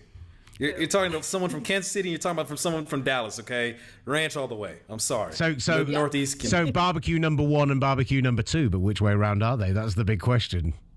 Kansas City barbecue. Sorry, master. No, I think we know the answer. It's Texas. All right, nice little dry rub. You know the way we make it. It can't be topped. I'm sorry. My husband's from Texas. My husband's from Texas, and he would still say Kansas City barbecue. I mean, you know, and that is a great husband. Yes. That's a great husband. Let me ask the pair of you then, this approach to the third game. We talked a little bit about the England-Declan Rice situation earlier, and I said that if England beat Ghana tomorrow, I'm like, rotate all 11 guys. We were top of the group already. It's a long tournament. It's a hot tournament, everything else. How do you guys want to see Mauricio Pochettino approach this final group stage game? Ali, we'll go to you first. Okay, I would like to see rotation. I don't know if I would go as far as to say that like all 11 guys on the pitch need to be rotated and, you know, they shouldn't play a single minute. I think for myself personally, if Christian Pulisic is even like, you know, if there's a 20% reason even to believe that he is still kind of dealing with something, don't play him at all. Don't play him. He'll be fine. He came into this tournament coming off of one of the worst goal droughts, the worst goal drought in his career. He's going to be okay. So I'd say rest Christian Pulisic if he's not 100% to play. Beyond that, I wouldn't mind seeing the starters play the first half and then rotate from there, because as we know, Master, it is very important to get your depth pieces minutes, especially before the knockout round starts. No, I completely agree. And as you mentioned, I mean, who would have thought the U.S. would be able to win the group when Christian Pulisic has only played 45 minutes through the first 2 matches? So credit to the team and credit to Pochettino for being able to withstand that injury that we all would have thought would have been a crushing injury going into this tournament. I would treat this like we see in terms of the rotation, maybe in a domestic cup match that we see in England, whether it's the FA Cup or the Carabao Cup. I would rotate heavily in terms of the starting 11 and allow some of the guys that you mentioned, the Gio Reynas, et cetera, to start the first half, maybe go 60 minutes. And yeah, if Pulisic can give it a go, maybe he goes the final 20 minutes and throw in also some of the starting 11, put them in for the final 15, 20 minutes of the match so they can still, you know, go out there, give it a run, get some, you know, get a nice sweat in so they're not, with the expanded tournament, you know, that kind of break from the last match to the knockout stage. I mean, we could be talking about, 2 weeks? So you want them to get some sort of playing time in this one, but I would hold off on a lot of those substitutions and bring in, you know, the Weston McKennies, the Ballagans. Wait till about the 70th minute to bring those guys on. This is all very sensible. I was hoping for some real, like, rah, no, we need to play all the stars, we need the momentum, we need all of that going into the next stages. But, okay, I'll hold my hands up. You're both very sensible about that. Sensible American? American fans are always sensible. What are you talking about? Yeah, the ones from the Midwest, maybe. I will say this, though. I mean, my dad and I were talking on the phone yesterday about this. How mad would you be if you got tickets to Turkey-U.S. last group stage game? Everybody thought that this game would be of great consequence. And now it's like Turkey have not shown up this tournament. The U.S. won the group. Like, nobody would have thought that. So, I mean, I do wonder, there's a part of me that is curious, like, do these coaches, particularly as a host nation, because of the ticket prices, like, is there this kind of feeling or maybe outside pressure from even people within U.S. soccer saying like, hey, you got to at least play Christian Pulisic for a little bit, or I mean, maybe not him because of the injury, but you got to play some of these stars for a little bit because people spend a lot of money to be here. I don't know if that, I mean, I doubt that that's a thing. You want to just like do what's best for your team to go the furthest, but I mean, imagine if you spent all that money to go to that game and now you might just get to see, it'll still be an amazing experience, but you know, that is, I guess, just it's a dead rubber match. I think if you guys make the quarterfinals, or I felt dirty saying it, the semi-finals, then say it. Come on, say it with your chest. Come on now. Yeah, the final four, and then it's growing on. That's the closest you'll ever get to me throwing the fours up. Aly, brilliant. Aly, I don't know if you know. Real quick, Aly, I don't know if you know. It's been a bit with the hydration breaks here. Treating them like quarters. So you know, in college football, because you're a huge college football fan, we put our fours up in the fourth quarter now in soccer. So that's becoming a thing now. So in my group chat, it's not becoming a thing. It's just becoming a thing. It is absolutely trying to ruin becoming football a thing for the rest of us. It is absolutely. We're making it so much better, so much more enjoyable. You're a disgrace. No, I hate it. I hate it. It's like Aly, it's so unnatural to the game, and it's soccer, football, whatever you want to call it. The S word. It is a sport of rhythm and flow.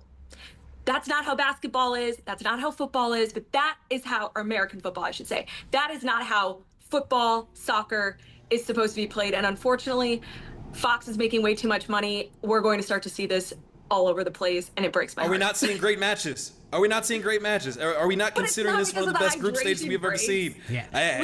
There's been some momentum changes. We've seen some momentum changes with the hydration breaks. So, Aly, guess what? We're entering the fourth quarter of the show, so put your fours up. Before we go with this hydration, put your fours up. Yeah. Thumbs down, exactly. Yeah. She threw it up and then threw the thumbs down. That's fine. Oh, it's devastated. You and Christina Unkel in the same show. My heart couldn't have handled it. Thank you very much. The brilliant Aly Martin joining the show. Thank you, Aly. Sensational stuff from you. We round things off today. We go to Africa football. We actually go to a man who does throw the fours up. Cancel it. We're not talking to Michael Lahoud. We're just doing whatever. Come on. Fourth quarter, baby. We're entering the fourth quarter of the show. Yeah, all coming up on the S word.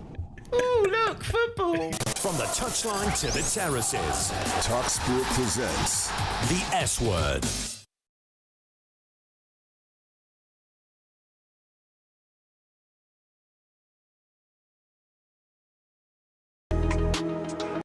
It's the show for people who love football in North America. And I mean the proper kind, where you only use your feet. The S word from talkSPORT. You're back with the S word from talkSPORT. Will Gavin live here in London. The main man, Master Tesfatsion, in Guadalajara, Mexico, ahead of DR Congo against Colombia. There you go, rolling your R's again. Tomorrow. I love a roll R. All for it. It's still to come on the show. We've got a great guest coming up. We haven't actually previewed any of today's games, but there are some absolute bangers tonight. So don't forget, we are live here from 8 till 10 Eastern every single day on the talkSPORT S word YouTube channel, on the talkSPORT YouTube channel as well. And so tomorrow we'll talk Norway-Senegal. What game that looks. We'll talk France in action. We'll talk Argentina in action, all on tomorrow's show. And we've got some great guests coming for you this week as well. Ali Hawani's joining the show this week. Some other people I don't remember. We were talking about it just 5 minutes ago. Although, saying that, getting in the chat on the S word, powered by talkSPORT YouTube channel.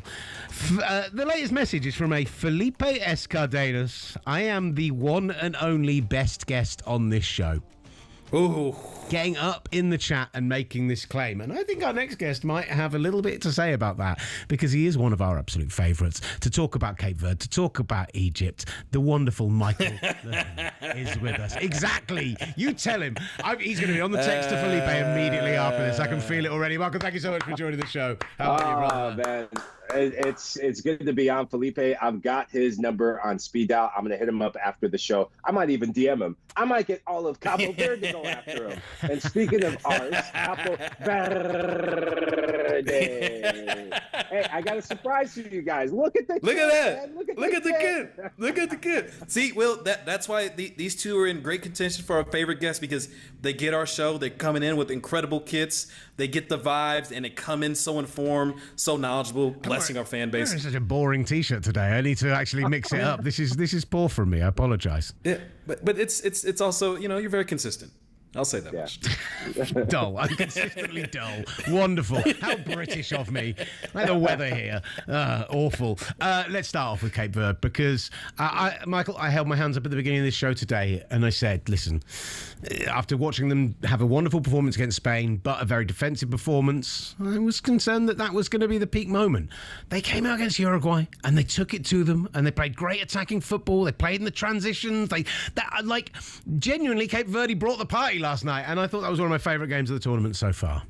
Yeah, it's been incredible. Who would have thought that we'd be in the World Cup, 48 teams, and the story of the tournament would be Cabo Verde? Not Lionel Messi for me, not France, not Kylian Mbappe. It's a small island nation of 500,000 people that have captured the hearts and minds and pretty much the World Cup spirits and souls of everyone who is tuning in to witness the 2026 World Cup. Well, Master, I've never seen anything like this. And I was going and trying to figure out what can we even compare this to? I thought, okay, was this what we saw from Ghana in 2010 in South Africa? No. Ghana, they're one of the African powerhouses. Okay, I went back and thought, okay, Cabo Verde is the first African side that I think has gone unbeaten in the first two games since Senegal in 2002. But Senegal had players that were playing in the Premier League. We're talking about Cabo Verde, man, a country that Master will know when it comes to the Africa Cup of Nations. They've made an impact. They've had some shock upsets. They've had some shock moves and some shock runs. But this is something completely different. And we have to give the players like a Pico Lopez, players like Kevin Pena, who is now a national legend, Kevin Pena, whose face will probably be on the Capo Verde currency after this World Cup. This is that significant in what's happening right now. We got like 35-year-old Gary Rodriguez turning players and nutmegging them and everything like that. Sorry, Master. I just had to throw it out there because it's just, I just loved it. I loved it so much. It is. I've loved every moment of the Cape Verde journey, but I've also loved the African journey at this point. Well, I mean, Will and Mike, I know it's 10 nations that were able to make this tournament, but I mean, we could be looking at 6-7 African nations making it into the knockout stage. How impressive as a whole, even despite the fact of Senegal obviously losing to France there, but every single other team outside of South Africa maybe, but every other team has really shown up so far. Yeah, look, I think every single World Cup, and Master, you and I talk about this, is I'm so glad that people got to witness the Africa Cup of Nations. And the debacle of the finalist side, that is not the truest representation of what's happening in Africa right now. I think what's happening in Africa right now is that Africa teams are playing for something that's different than teams from Europe, South America, and even at times Asia. They're playing for respect. They're playing for their countries. They're playing to be seen in the ways that the rest of the world, they haven't given a damn about Africa. Oftentimes it's, okay, there's one team. Morocco was 2022. Oh, that's nice. Ghana 2010. Oh, yeah, that's nice. Quarterfinal for you. Senegal in 2002. Okay, yeah, they had their moment. It's time we start changing the narrative on African soccer. And I think teams like Cabo Verde, who are getting a result against Spain, the co-favorites at this World Cup, a former World Cup champions, against Uruguay, who at one time was top of the table of CONMEBOL over Argentina. This is ridiculous right now. And Master, you're spot on, because it's not just Cabo Verde. It's the likes of DR Congo getting a result, and in my opinion, probably should have beaten Portugal on another day against the mighty Cristiano Ronaldo. You look at what so many of these teams are doing. Morocco probably should have beaten Brazil on another day. It's insane what's happening right now. So if you're African, if you're Pan-African, if you're part of the diaspora, if you're not even African, if you want to support football in its truest order, watch African teams, support African teams, and please, for the love of God, please vote for me as the best guest on the S-Word show, because I need this. That's the most important thing. We'll get a little choked up there as you were talking and giving your spiel about African football. Maybe you might be the best guest. Oh, come on. One thing we haven't talked about on the show yet today, because there's been so much focus on that Cape Verde performance, though. Egypt getting their first ever World Cup win, and then Mo Salah. Have we got the footage of Mo Salah out on the streets of Vancouver? Let's see it. This is a World world footballing legend, a Premier League great, a Liverpool great, an Egypt great, scores his first goal, Egypt get the World Cup win, and then he's out on the streets, partying in Bangkok. Look at this! Hey. You'd be surprised to hear there were Egyptian fans at the Guadalajara Fan Festival as well. And after the match, as there was a mariachi performing, the vibes were very similar in Guadalajara as they are here in Vancouver. What an amazing sight. Oh, look at that, getting lifted up in the air. Beautiful. This is incredible to watch. And I think the big thing that I took away from last night, and even waking up and seeing this at the wee hours of the morning, is Mohamed Salah is wearing a smile again. It's been a long time since we've seen Mohamed Salah smile, and that's down to Arne Slot for me. And I know that this is the World Cup, and I know we're not here to talk Liverpool. I don't care, because I think of Arne Slot.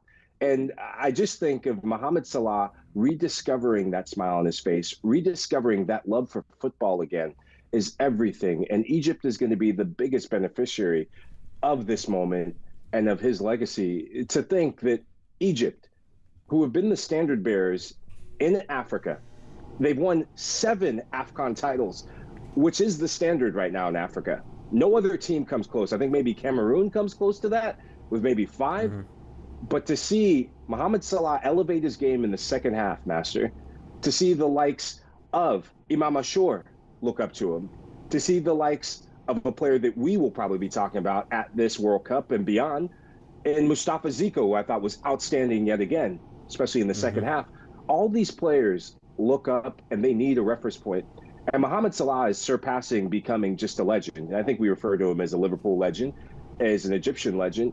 He's becoming a world football icon. And he's really become a role model for these Egyptian players and a role model around the Arab world. So congrats to you, Mo, and shame on you, Arne Slot. You should have known better this year. Ooh. Ooh. Shots fired at the lack of heavy metal football going on in the Northwest. Well, I got one quick question before we head out here as we're running out of time on the show. Mike, quick preview, best match of the day, Norway-Senegal. Senegal saying they were, quote, prepared to die for Africa in this clash. Are we expecting a bounce back? What are we expecting here from Senegal? Yeah, Senegal should be prepared to defend because Erling Haaland's a pissed-off Viking who loves to score goals, but they need to also be preparing to scoring goals. I think that's probably the most frustrating thing. And I love Ismaila Sarr. I love what he's represented for Crystal Palace this season. And what we didn't see from him is this sense of being clinical in the final third. And there's players who need to step up. Sadio Mane has carried the burden for Senegalese football for such a long time, but he needs help. And I think whether it's Ismaila Sarr or Iliman Ndiaye, whoever plays on the right-hand side, they need to be clinical in the final third because Norway, if there's one thing that they do well, they're probably not the best defensive side, but they're ruthless in the final third. I mean, you have Antonio Nusa, Alexander Sorloth, and, of course, the great Erling Haaland. So goals are going to decide this, and I hope Senegalese football gets the respect it deserves to continue to carry the badge of honor for Africa. We always knew this was going to be, when we saw this draw come out, the quote-unquote group of death, as much as that exists in the expanded format. But what does Senegal need to get tonight, do you think, against Norway to feel confident that against Iraq they can go and get into the knockout stages? It's a great question. Senegal is a team that so many people look at what they have in the attack. But for me, Senegal is a team that when they have their best defensive players, and I'm talking about Kalidou Koulibaly as their best defensive player, playing healthy, playing like the leader he is, then anything is possible in this group. And I know that the disappointment of playing well and outplaying France for about 60 minutes is going to really weigh on them a bit. But Koulibaly is a player that I thought his level dropped. He was a disappointment for me, and I know he's been carrying a bit of injuries since the last and recent AFCON in Morocco. Remember, he had that injury issue going into the final. He's a player for me that his level needs to be raised because Erling Haaland's going to show up. Sorloth is going to show up. And when France started picking apart the Senegalese back line, they went after Koulibaly. So this is a big game for him. If he can get his levels back to where we saw him in Africa over the last decade, then Senegal will get this result. Michael Lahoud, one of our favourite guests here on the S Word. 1A to 1B, 1B to 1A. I couldn't possibly say which way round it is, but you're definitely up there, brother. Thank you so much for joining us on the Appreciate it, Mike. As always, brilliant stuff. Master, well done for dragging yourself out of bed for this one. We will see you again. Enjoy what Guadalajara has to offer today. Mas Fiesta for you. Maybe a little Another less Mas Fiesta. Possibly. Maybe a little less Fiesta after yesterday. Now no time zone it in. At talkSPORT S Word on X, on Instagram, and on YouTube. Get involved. If Senegal wins, it's going to be a big Mas Fiesta. Trust me. God, terrified about tomorrow at that rate. Thank you so much for joining us. We love you greatly. Back tomorrow, 8 a.m. Eastern with the S Word, sponsored by Kalshi. The S Word with Will Gavin and Master Tesfacion from talkSPORT.